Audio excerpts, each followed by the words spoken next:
Assalamualaikum warahmatullahi wabarakatuh. Para pemirsa YouTube Febi yang dimuliakan Allah SWT. Hari ini kita akan membahas tentang keberkahan. Dan kebetulan di bulan hari ini kita melaksanakan ibadah Ramadan.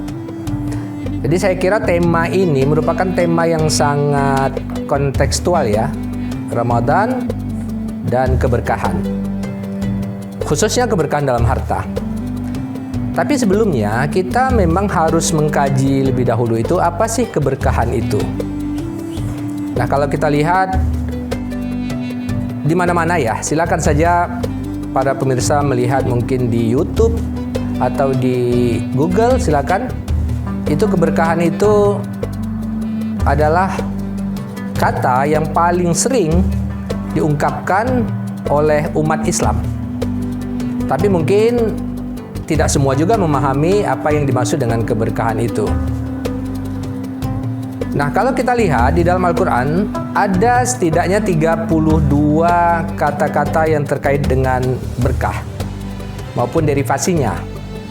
Ada barakah, ada mubarak misalnya. Dan ini menimbulkan pertanyaan kepada kita semua. Apa sebenarnya keberkahan itu? Baik, to the point saja ya, pemirsa sekalian.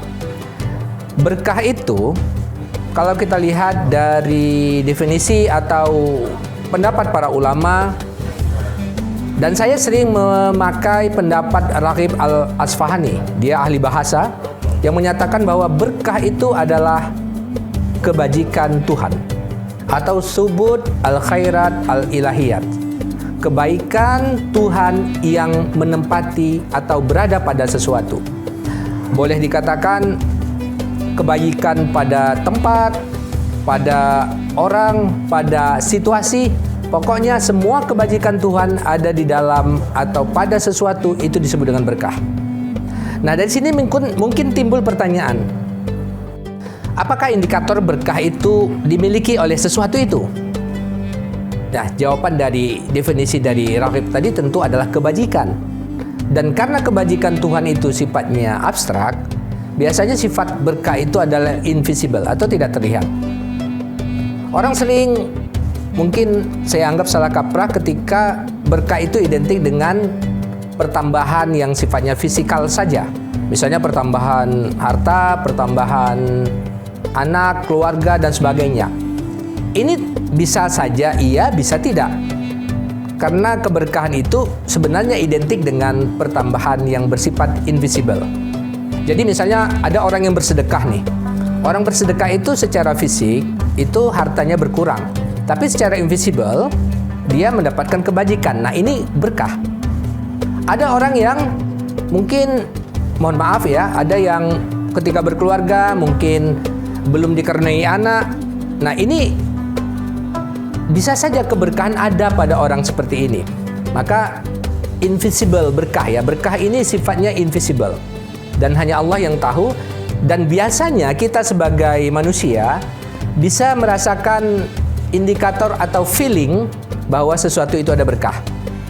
Ada orang yang mendapatkan harta, ada rasa ketenangan, ada rasa kenyamanan, semakin dekat dengan Allah, semakin merasa takarub kepada Allahnya itu semakin kuat. Nah, ini bisa disebut dia merasakan atau mendapatkan berkah. Tapi sebaliknya ada orang yang ketika mendapatkan sesuatu secara fisik misalnya, mendapatkan jabatan, mendapatkan harta, lalu hatinya gundah gulana, kemudian suasana batinnya tidak karu-karuan. Nah, ini bisa disebut dia kehilangan keberkahan. Nah, terkait dengan harta, para pemirsa sekalian, ini menarik sekali.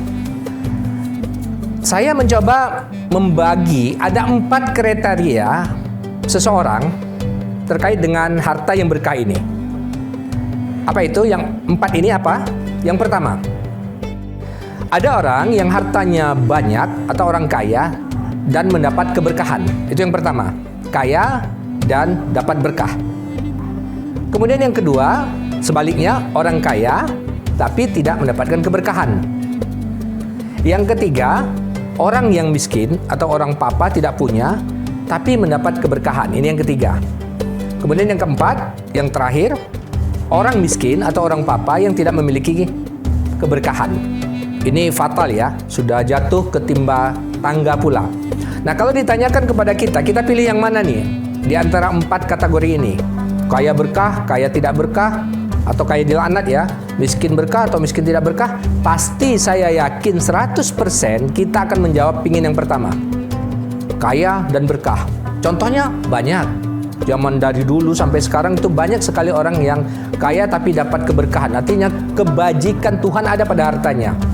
Abdurrahman bin Auf misalnya, Utsman bin Affan, Abu Bakar Siddiq misalnya, itu para tokoh-tokoh yang mendapatkan keberkahan tapi orang kaya, tajir melintir. Nah, tapi ada juga orang-orang kaya yang dia tidak dapat berkah, malah laknat dari Allah. Kita pernah dengar cerita Qarun ya, bahkan sampai sekarang harta temuan itu disebut harta Qarun. Bagaimana ponggahnya Qarun dan bagaimana kayanya ia, crazy rich-nya zaman Fir'aun itu dihancurkan oleh Allah, ditenggelamkan karena pongah dan crazy, karena sombong. Nah, ini kaya tapi tidak berkah. Nah, orang-orang ketiga misalnya miskin tapi berkah, ini banyak ya, sahabat-sahabat Nabi dulu. Abdullah bin Umi Maktum misalnya tidak punya harta, Salman Al-Farisi mantan bangsawan misalnya, mereka miskin tapi mereka dapat berkah, merasa dekat dengan Allah, merasa dekat dengan kebajikan. Nah, yang keempat ini yang fatal, hadirin sekalian, pemirsa semuanya. Mudah-mudahan ini tidak terjadi, adalah orang yang sudah tidak punya harta, hartanya pas-pasan, tapi nggak ada keberkahan. Hidup susah, hati gundah gulana, tiap hari iri, dengki, hasad ya, stres, pesimis, sama Tuhan suuzon, sama orang lain, pokoknya SMS lah. Sudah miskin sombong gitu ya. Nah, kalau ditanya kepada kita, kita pingin yang mana? Tentu kita pingin yang pertama. Makanya bagaimana cara untuk mendapatkan yang pertama? Saya kira nggak usah muluk-muluk dahulu. Nggak usah muluk-muluk mau kaya langsung dapat keberkahan. Itu saya kira cara yang cukup panik ya. Idealnya sih sebenarnya kita lompat saja dulu ke kriteria yang ketiga itu. Masih merasa kurang harta secara duniawi, tapi sudah dapat keberkahan. Ini saja sudah top, sudah mantap.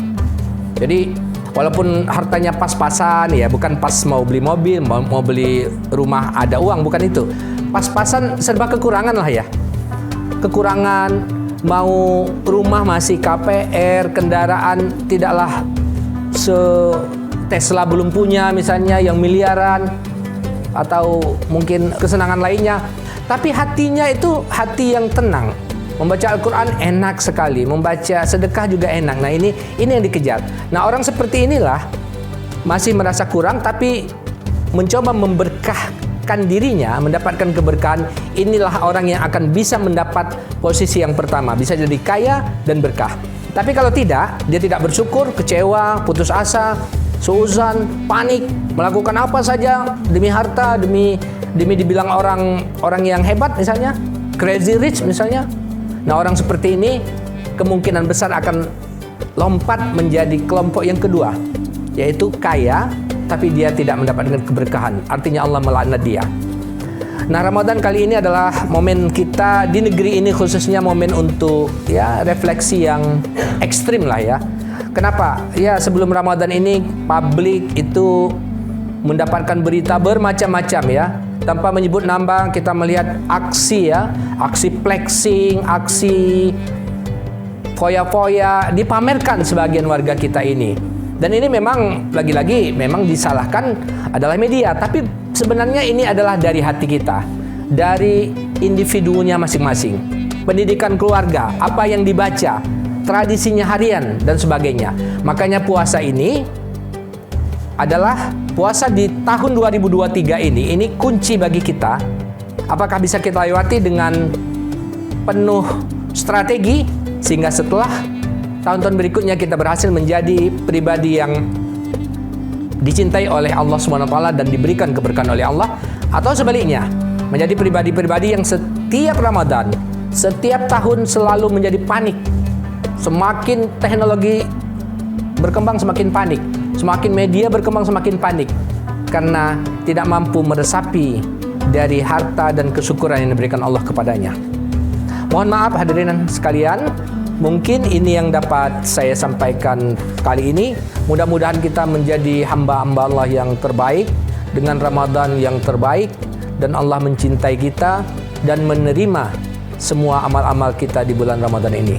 Terima kasih. Assalamualaikum warahmatullahi wabarakatuh.